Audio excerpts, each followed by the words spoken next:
हाँ तो दोस्तों, इस वीडियो के अंदर हम डिंडीगुल फार्म प्रोडक्ट के आईपीओ के बारे में बात करेंगे और जानेंगे कि इस आईपीओ के अंदर आपको अप्लाई करना चाहिए या नहीं। चलिए शुरू करते हैं। तो देखिए, सबसे पहले हम ये जानेंगे कि ये कंपनी क्या काम करती है। क्योंकि जो कंपनी है 2010 में ये कंपनी स्टार्ट हुई है, यानी कि ऑलमोस्ट अगर हम देखेंगे तो 13 से 14 साल ये कंपनी को स्टार्ट हुए हो चुके हैं। क्योंकि जो कंपनी जो भी डेयरी से रिगार्डिंग यहाँ पे जो प्रोडक्ट्स होते हैं, जिसमें अगर हम मेनली अगर हम देखेंगे जो प्रोटीन से रिगार्डिंग जो प्रोडक्ट्स होते हैं, वे प्रोटीन हो गया, वे पाउडर वगैरह हो गया, फिर अनब्रांडेड जो क्रीम और बटर्स वगैरह होते हैं वो ये कंपनी हमें यहाँ पे बनाती हुई नजर आती है। यहाँ पर अगर हम देखेंगे तो यहाँ पे विलेजेस में यहाँ पे कंपनी ने कलेक्शन सेंटर्स यहाँ पे बना रखे हैं, जहाँ पे जो फार्मर्स वगैरह होते हैं उनका जो डेयरी जो उनका जो दूध वगैरह होता है वो वहाँ पर आके देखे जाते हैं। फिर वहाँ पे कंपनी उसको कलेक्ट करती है, फिर उसके बाद में ये कंपनी प्रोडक्ट बनाने का यहाँ पे हमें काम करती हुई नजर आती है।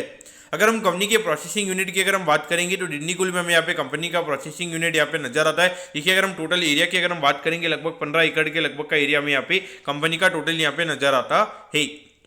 उसके अगर हम यहाँ पे कंपनी की अगर हम प्रेजेंस की अगर हम बात करेंगे, यानी कि कहाँ पे कंपनी के प्रोडक्ट्स अभी हमें सेल होते हुए नजर आते हैं, तो देखिए लगभग 15 स्टेट्स में यहाँ पे कंपनी के प्रोडक्ट हमें यहाँ पे बिकते हुए नजर आते हैं। और उसके अलावा 3 कंट्रीज इंटरनेशनली, यानी कि यहाँ पे आउट ऑफ इंडिया में भी 3 कंट्रीज में भी कंपनी के जो प्रोडक्ट्स है वो हमें यहाँ पे एक्सपोर्ट होते हुए नजर आते हैं। यानी कि कहीं ना कहीं अगर हम देखेंगे तो इंडिया में भी यहाँ पे अराउंड 13 स्टेट्स में यहाँ पे कंपनी का प्रेजेंस अभी और भी बाकी है, यानी कि थोड़ा पूरा मार्केट अभी तक ये कंपनी ने कैप्चर नहीं किया है। उसके अगर हम बात करेंगे अगर हम नंबर ऑफ एम्प्लॉइज की, तो करंटली अराउंड 101 एम्प्लॉइज ये कंपनी के नाम में भी काम करते हुए नजर आते हैं। और डेफिनेटली अभी यहाँ पे जो आईपीओ कंपनी का आ रहा है, तो इसके बाद में कंपनी थोड़ा कैपेक्स करने वाली, तो डेफिनेटली उसके बाद में कंपनी को और एम्प्लॉइज की रिक्वायरमेंट पड़ेगी, तो वहाँ पे और एम्प्लॉइज हमें यहाँ पे ये कंपनी हायर करती हुई नजर आएगी। अब अगर यहाँ पे कंपनी के ऑब्जेक्टिव की अगर हम बात करेंगे, तो देखिए यहाँ पे कंपनी को कैपेक्स करना है, यानी कि थोड़ा जो प्लांट एंड मशीनरी से रिगार्डिंग यहाँ पे कंपनी को कैपेक्स करना होगा, तो उसके रिगार्डिंग यहाँ पे कंपनी का आईपीओ में आता हुआ नजर आ रहा है। और बाकी अगर हम देखेंगे वर्किंग कैपिटल, यानी कि जो नॉर्मली वर्किंग कैपिटल की जो कंपनी की रिक्वायरमेंट होती है, उससे रिगार्डिंग यहाँ पे कंपनी का आईपीओ में आता हुआ नजर आ रहा है। अब अगर हम यहाँ पे कंपनी के फाइनेंशियल्स की अगर हम बात करेंगे, तो देखिए 2021 यानी कि जो कोविड वाला ईयर था, उसमें लगभग 18 करोड़ के लगभग यहाँ पे कंपनी ने रेवेन्यू किया था। लेकिन वहाँ पर अगर हम देखेंगे तो लगभग 4 करोड़ के लगभग कंपनी का लॉस हमें वहाँ पे नजर आता है। अगर हम 2022 में अगर हम देखेंगे तो रेवेन्यू ग्रोथ कंपनी का काफी अच्छा था, लगभग 28 करोड़ के लगभग का रेवेन्यू यहाँ पे कंपनी ने किया। लेकिन वहाँ पे भी कंपनी की जो प्रॉफिटेबिलिटी में अगर हम बात करेंगे, तो वहाँ पे भी कंपनी लगभग 4 करोड़ के लॉस में यहाँ पे नजर आती है। लेकिन अगर हम 2022 और 23 में अगर हम देखेंगे, तो लगभग 3 गुना यहाँ पे कंपनी का रेवेन्यू का नंबर हमें होता हुआ नजर आया है। और उसके अगेंस्ट अगर हम देखेंगे तो लगभग 5 करोड़ के लगभग का प्रॉफिट यहाँ पे कंपनी ने कमाया, यानी कि कहीं ना कहीं अगर हम देखेंगे लगभग 6 से 7% के लगभग का नेट प्रॉफिट मार्जिन हमें यहाँ पे कंपनी का नजर आता है। अगर हम अभी 9 महीने के अंदर कंपनी के नंबर्स की अगर हम बात करेंगे, अराउंड 68 करोड़ के लगभग रेवेन्यू का नंबर हमें यहाँ पे नजर आता है, यानी कि ऑन एन एवरेज पर क्वार्टर में अराउंड 23 करोड़ के लगभग का रेवेन्यू यहाँ पे कंपनी ने किया है। इसको अगर हम एनुअलाइज करेंगे तो अराउंड 95 करोड़ के लगभग का रेवेन्यू का नंबर हमें यहाँ पे देखने को मिल सकता है, जिसको अगर हम परसेंटेज वाइज अगर हम बात करेंगे, तो कहीं ना कहीं यहाँ पे इतनी ज्यादा ग्रोथ के नंबर नहीं है, लगभग 10 से 15% ही हमें यहाँ पे कंपनी का जो रेवेन्यू का नंबर है वो हमें यहाँ पे बढ़ता हुआ नजर आता है।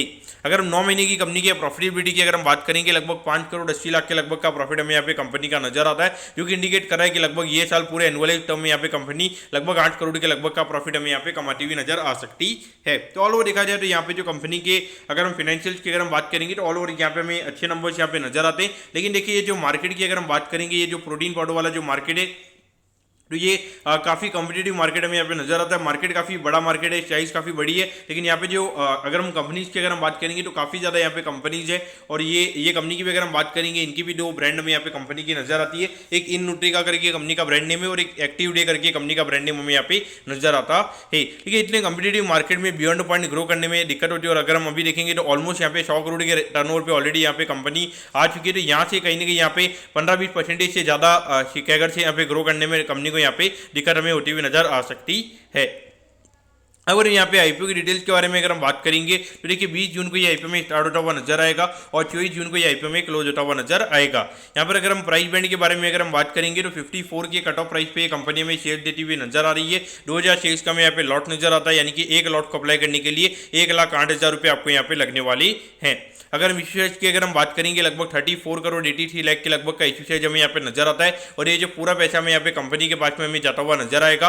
और इसमें अगर हम रिटेल कोटा की अगर हम बात करेंगे, अराउंड 35% के लगभग का रिटेल कोटा है, यानी कि लगभग 12 से 13 करोड़ के लगभग का रिटेल कोटा हमें यहाँ पे कंपनी का नजर आता है। और ये जो कंपनी है, कंपनी हमें BSE के एचएम प्लेटफॉर्म पर ये कंपनी हमें लिस्ट होती हुई नजर आएगी।